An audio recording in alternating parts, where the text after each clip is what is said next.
What up, what up? We are here today. We are just predicting the NFC's ranking, schedule, standings, whatever you want to call it.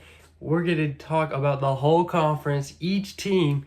And because we're talking about each team's not going to get a ton of love. Some of them are going to be longer than others, more fun to talk about. Hey, let's keep it a buck. I'm wearing this jersey that I've been wearing since I was like 9 years old, so it might look a little tight. Do I look good? Anyways, each team's going to have 30 seconds to a minute. And we're going to talk about their schedule. We're going to talk about their wins, their losses. We're going to rank them real quick and just see how it goes. We'll probably do awards in another video, but let's just get right into it. And today, I'm going to start up north. Let's start up north. They are a very, very interesting, lot of question marks in the NFC North. We got a lot of switch up. Maybe not a lot of switch up, but we got major switch up. Aaron Rodgers, who's dominated the division for a decade now, over a decade. I mean, he's gone. He's over in the AFC. We ain't going to be talking about him in this video. We'll talk about him in the next one. Jordan Love, is he the answer at quarterback? How well is he going to work with his team this first year? And honestly, it's going to be an okay year, right? And I don't think Packer fans are used to okay years. Okay for them is still making the NFC Championship game and losing. Pretty bad. But this year, they're not going to make the playoffs. I got them going 8-9. It's going to be tough. I don't expect Jordan Love to be great. I don't expect him to be horrible, though, either. I think he's going to be right in there, like, with the rookies.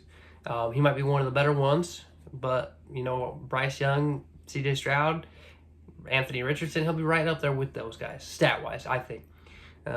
So not much to say about them. They're just going to be a very average team with a lot of L's right here in the middle of the season. But we're going to move right on to Detroit. We are going to our friends at Ford Field. And they're interesting again because they were a team last year that surprised a lot of folks, especially at the end of the year. They really turned up, right? They almost snuck into the playoffs and, in fact, kicked the Packers out of the playoffs with that Week 18 victory. Game 17. You know what I mean? I'm still getting used to that. And we saw a lot of upside. But I think the momentum's dead. They just had some crazy momentum on their side. As you see, I got them going 6-11, which is just normal Detroit football. I think Dan Campbell's doing great things over there. I like what they're doing. I'm not sold on Jared Goff. I'm not. I'm really not. I think they lost a lot of their hype guys, some of those energy guys that brought them those late season wins, like those Jamal Williams, even though he wasn't statistically amazing, even though he scored a lot of touchdowns. But Jahmyr Gibbs, I expect him to be better. But losing DeAndre Swift, losing Jamal Williams, it's just fresh. It's a fresh new start. All their momentum's gone. I could be completely wrong. Like I said, a lot of question marks in this division. And so we're going to go to another team that I have a lot of questions about, and that's the Chicago Bears. I almost said Bulls, but we're going with the Bears. We'll talk about the Bulls another day. The Bears. Justin Fields, is he ready for that next step? I think so. 10-7 is a good record. Going to get you in the playoffs. You're going to get a wild card spot because I still like the Vikings, and we'll talk about them here in a second. But I really am excited for Justin Fields. I think they're going to start off well. They're going to pick up those 4 wins, 4 out of 5 at the beginning of the year. And then, of course, they're going to follow the Chiefs in Arrowhead. That's just a hard one to pick the Bears on. And, hey, don't be surprised if Justin Fields goes crazy. The Chiefs drop a couple of surprisers every year. So don't be surprised if it is the Bears. They got some tough games in there as well. And they've got some really key games that could switch the momentum. Chargers being one of them, Raiders, the Vikings either time, and I think the Browns are a big one. I got them losing this game, but I really think they could win. I think they could win their last 4 games, go into the playoffs with swinging.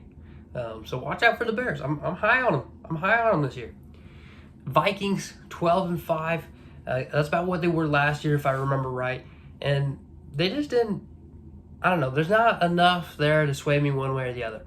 I am high on Kirk Cousins, probably after watching that quarterback documentary. That was sick. A lot of respect for Kirk Cousins, also a Spartan dog, so shout out to him. But they lost Adam Thielen, they lost Alvin Cook.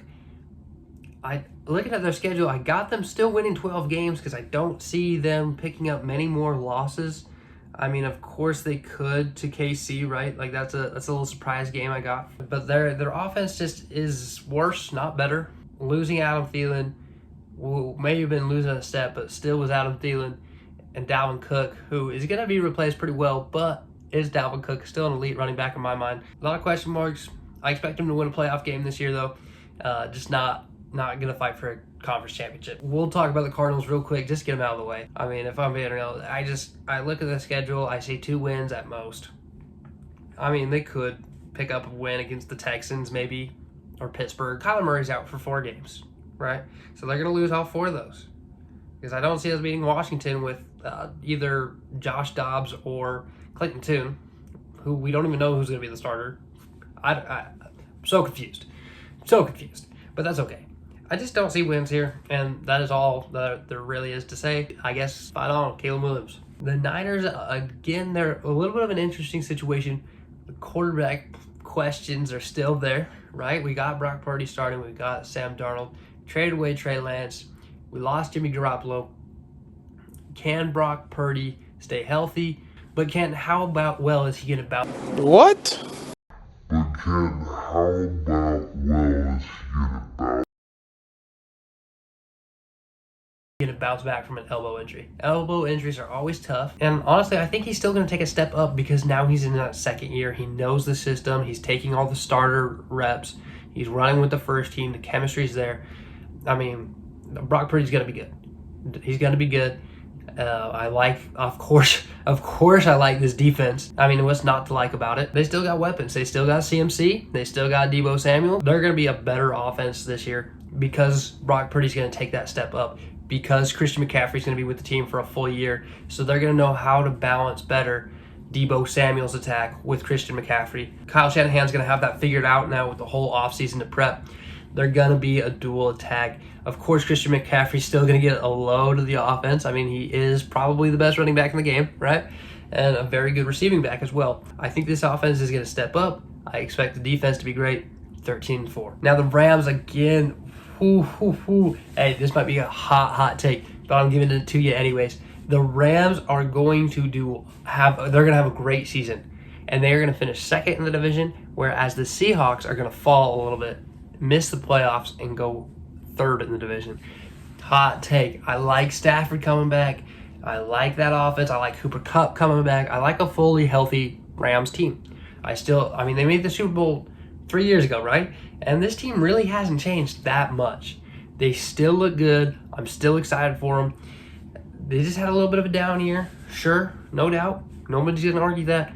But if you get these boys healthy, you bring back Matt Stafford, you get some consistency, you're going to win some football games. And so I really like Sean McVay's Rams to pick it up this year. And they're going to go win some crazy games, right? I've got them winning against the Eagles. Hot take, right? I know it. They're going to go on a nice run. Colts, Eagles, Cardinals, Pitt, Dallas, Green Bay, Seattle again, Arizona. Like, that's a good run. I expect them to take a huge leap is what I'm saying. And the Seahawks is a team I expect to go down quite a bit. I don't know. I'm not feeling the vibes from Geno. I think the book has been written and he is starting to write back. Maybe not. I don't know. But Geno he's one of those Case Keenum feeling kind of guys who had a great year and then just can't repeat for another year and just goes back to being a perennial backup. I don't like the combo of Kenneth Walker and Zach Charbonnet in the backfield.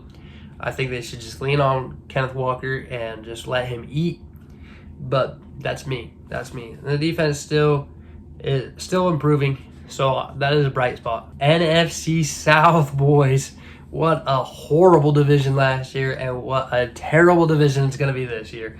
Nothing's going to change much. We're still going to expect these boys at the bottom. Falcons, Panthers, Bucks, Saints. I say these teams, their quarterbacks come to mind, and I just don't care. I don't even know if I really want to watch them play football this year. I'm just kidding. The Falcons, everybody's high on the Falcons. I don't know why. I see Madden simulations, a ton of them, where the Falcons just do really well this year. I'm not sold on Desmond Ridder. Not at all.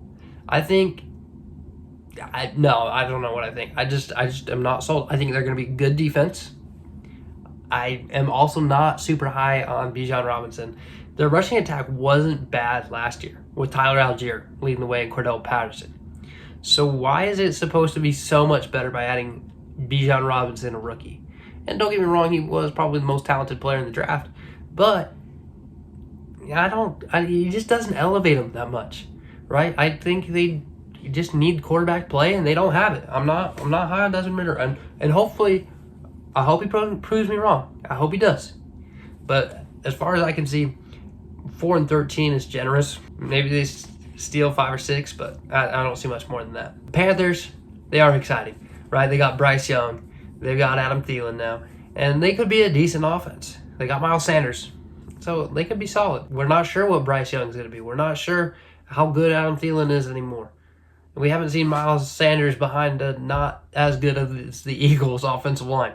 So we'll see how it goes. 6-11, just middle of the pack kind of team. But that's what this whole division is. And so moving on to Tampa Bay, we're going rapid fire through this division just because they're so bad, man.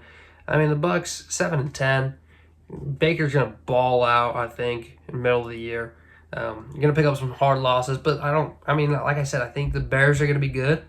The Vikings and Eagles are gonna be good for sure. So 3 losses right off rip. They're gonna go on a little hot streak, win 3 games. It's just gonna be an on and off year, and they're gonna tail off really hard at the end of the year because I think they'll probably move away from Baker Mayfield.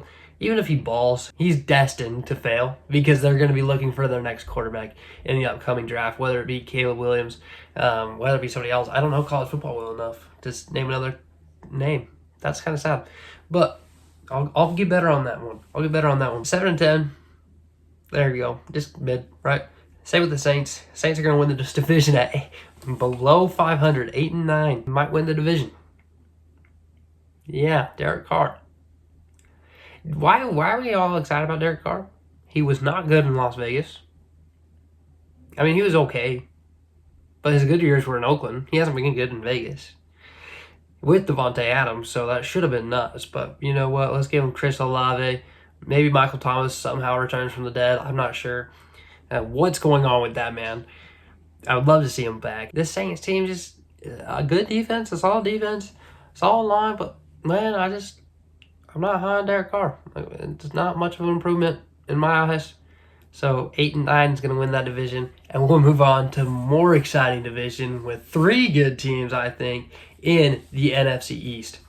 Give them to me. Let's get the Commanders out of the way because that's not the team we want to end on talking about. Again, I'm going to breeze through them 3-14 with some easy win against the Cardinals week 1 without Kyler Murray.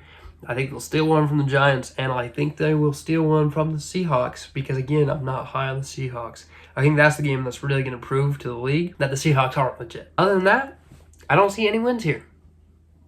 But I do see some wins in Philadelphia. Let's go. Philadelphia, they've got... Hey, I'm seeing some hate on the Eagles. I'm seeing everybody saying they're going to be worse than they were. Why? They lost Miles Sanders? Okay. Sure. Their line is still great. Jalen Hurts is going to take another step up. He is. Their defense is back. They're getting older, but they're back. Devontae Smith, A.J. Brown, another year under his belt. This team is legit. They've got some interesting games on the schedule, right? Starting with New England and Minnesota. I think they're going to get off to a quick start. They're gonna tail off with some hard losses, but I think this team is going to be about what we expect. I've got them in a very interesting segment of their schedule, going 2-3, 3-4 if you want to count Dallas. I don't know if we're going to count Dallas. KC, Buffalo, 49ers, and then Dallas. Only taking 1 loss to San Francisco. Honestly, I see 1 loss no matter who it is to in this stretch. I think the Eagles are going to prove that they're a legit team again. Don't underrate them boys. We know how that ends up. Cowboys 9-8. Giants 8-9 are the 2 remaining teams, and they're very similar. They're going to battle it out. I think they might, one of them, maybe even both of them, makes the playoffs, gets that wild card spot, and they're going to fight hard. I've got them like legit neck and neck. And honestly, what it boils down to is which combination is better, Daniel Jones with Saquon Barkley or Dak Prescott with Tony Pollard. I don't know what the hype is about Tony Pollard. He's efficient. I get that. But he was better as a two-man. I think he's better. I think he's one of those running backs that's better as a two-man. You know, once you have to take all the touches in a game, life gets a little bit harder. There's no Ezekiel Elliott anymore. That line is just another year older. Their defense is going to get improved, right? They're younger. If they can stay healthy, it's going to improve. But Dak just is an average quarterback. Tony Pollard is nothing to write home about, I don't think.